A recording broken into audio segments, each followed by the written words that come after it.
Um, just proud of our guys for hanging in there down the stretch.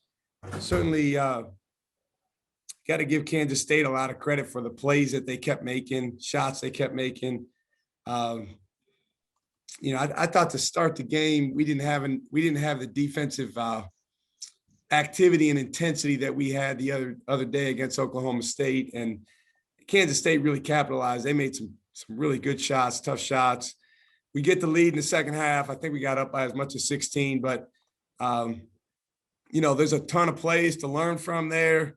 Got a technical foul to learn from. Got free throw blockouts. There's a lot of stuff there that there's a bunch of guys in the locker room that said to me, "Hey, I know you're going to be showing me that tape." So it's happy to find a way to win. And at this time of year, now it's all about us learning from it and improving. Thank you, Coach. Brian, start us off. Hey, Shaka. It's very hard for us from afar to get a gauge on where y'all are at sometimes. To play so well offensively against Baylor, so bad against Oklahoma State, and then tonight y'all were over 60% for most of the game. Was Saturday, you think, just a one-off? I hope so, Brian, but I'm right there with you in terms of, if you look at recent games, we've first of all, in none of our recent games have we been terrific on both ends in the same game. Which obviously that's what you have to be to beat the very, very best teams. Me, I think it starts on defense. Baylor, we were just not good enough on defense. Now, obviously, they're one of the best, if not the best. Oklahoma State, I thought our guys' activity and energy throughout the game defensively was very good. Tonight, not as much. So I think it starts with gaining consistency there. In terms of Oklahoma State game being a one-off, I hope so. But we all know there are going to be sometimes games where you don't shoot the ball as well. I don't know if we'll have another game where we shoot 25% because that was close to some kind of record. But we just have to be more consistent and build consistency. To me, Brian, it always starts with culture. And culture is how you act, how you interact, and how you respond. I told the guys in the locker room after the game, this is the time of year where we either get closer, we either get more connected, and this is regardless of even results, or we don't. But we have to be intentional about coming together. And there's a lot of adversity that occurs as the season goes on. But that's going to be the big key for us. And I think that leads to consistency on both ends of the floor. Dustin, go ahead. Shaka, it looked like when you guys built that big lead in the second half, you were playing with great pace on offense, both in transition and in the half court, and that just kind of went away. Do you think the guys just got a little bit complacent or just didn't have that killer instinct? And on that note, too, are these guys in many ways kind of learning how to win together as a team again, just with different personnel that you guys have had over the recent weeks and that sort of thing? No, that's a great point. I think we are learning how to win again. And you're exactly right about pace. I thought, once again, the parts of the game where our pace slowed down offensively corresponded with times where we didn't score as well. I thought even when it got tight late, we had a few possessions where we got the pace back up and we scored, but then we didn't stop them on the other end, so it stayed tight. But that's who we have to be. Now Courtney is the one guy, like he is a prober. You know what I mean? He kind of probes and he's good at it. But I think when we're at our best, we're kind of striking a balance between, great pace, but also, the ball being in his hands a lot and him having the freedom to make some of the great plays that he can make and great passes he can make. But absolutely, that was a big emphasis coming into today because I thought that was a weakness on Saturday. Nick, go ahead. Yeah, Shaq, Greg still had some of those, freshman moments, maybe a little erratic time to time, but it looked like at least offensively he was shooting and playing with more poise than he showed last game.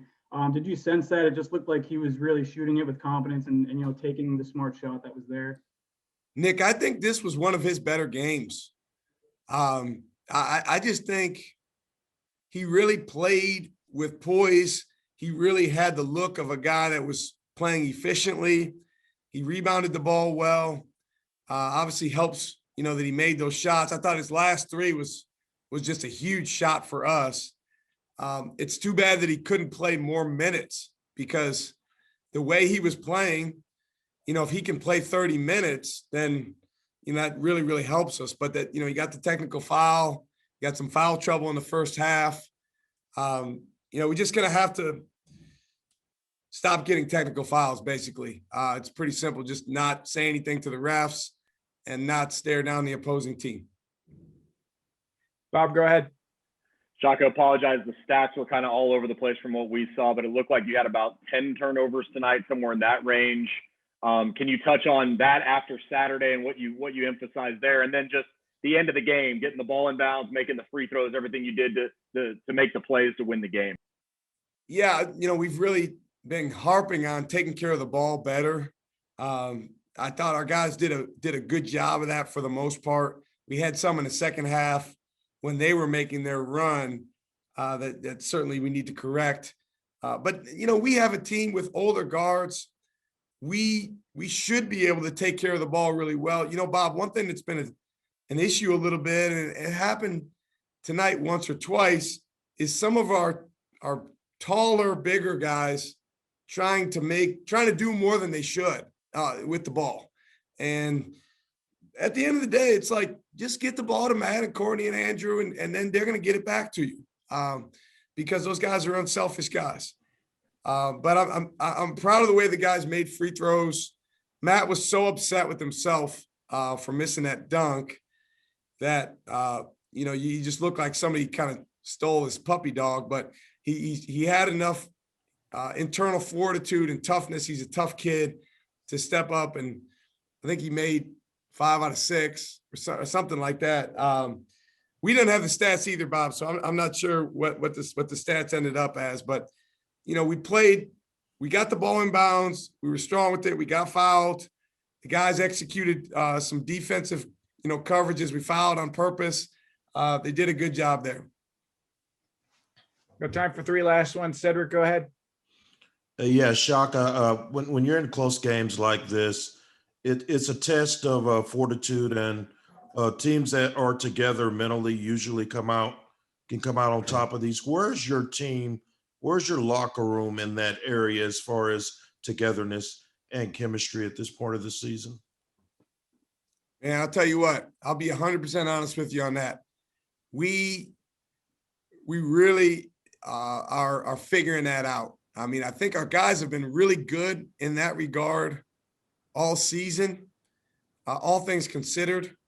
But I think the time where we were disjointed for a while, guys being away, me being away, I think we're still coming back from that chemistry wise as much as anything else. And I mean, you've seen, I've kind of played some different guys. I told the guys in the locker room afterward, I'd love to play all 11 of you guys 40 minutes. And I'd love to get every one of you guys the exact shot you want on each possession, but that's not how it works. And so in some ways, Cedric, I would say we're probably not unlike a lot of teams in this way. We're still kind of figuring out, like, are we willing, and this is a bigger commitment than it might seem to you guys, but are we truly willing to lose ourselves in this team and everything that goes along with that? And that's a daily decision. It's not one you take for granted. Obviously, it's an easy decision when you're a coach, but when you're a young kid, it's something you gotta think through and figure out. But that's absolutely going to determine the outcome of our season. Stephen, go ahead. Hey, Shaka. I know that, the fans and media, whenever you see a team on a 3-game losing streak and, you see them finally win a game, you kind of think to yourself, like, oh, well, this is an opportunity for a reset. Given how kind of wild and hectic tonight's win was, do you feel like this win can still serve as like some sort of like a reset now that you turn towards the final stretch of the season, or do you still have some concerns going forward? Well, I think as a coach, you always have concerns. But I actually felt, Steven, I know this is going to sound crazy, but the way that our guys, the energy that our guys played with on defense on Saturday, I felt was a really big step in the right direction. Now, you don't feel good leaving that arena with the loss, that's for sure. But I knew that defensively we had to take a step. We come here, we're not as good defensively, but the guys really shared the ball and played with poise offensively, and we get the win. So I do think certainly it's a step in the right direction overall. I like when stuff gets exposed in terms of your team, and we have a lot of stuff for our team that's out there for us to really have to own, which I think is great. I think it's really good. And now, we have a little bit of time to sort through that, figure that out, continue to improve in practice, have a really good TCU team coming in on Saturday, a chance to, at this time of year, it's about just winning your next game. Two last ones. Nathan, go ahead.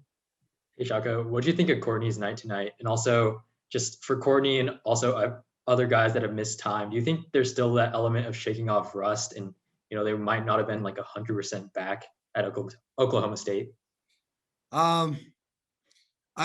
First of all, I thought Courtney really set a tone for us in practice the last 2 days with his voice.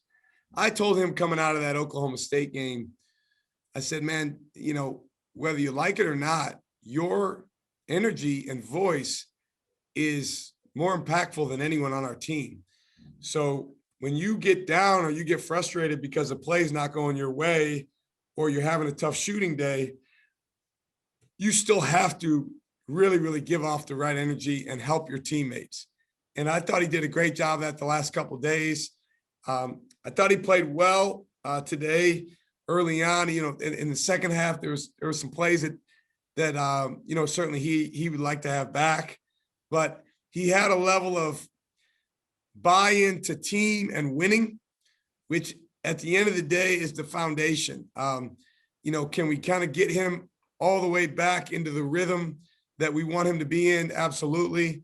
We want him to be playing his best at the end of the year. So there's certainly room for growth for him.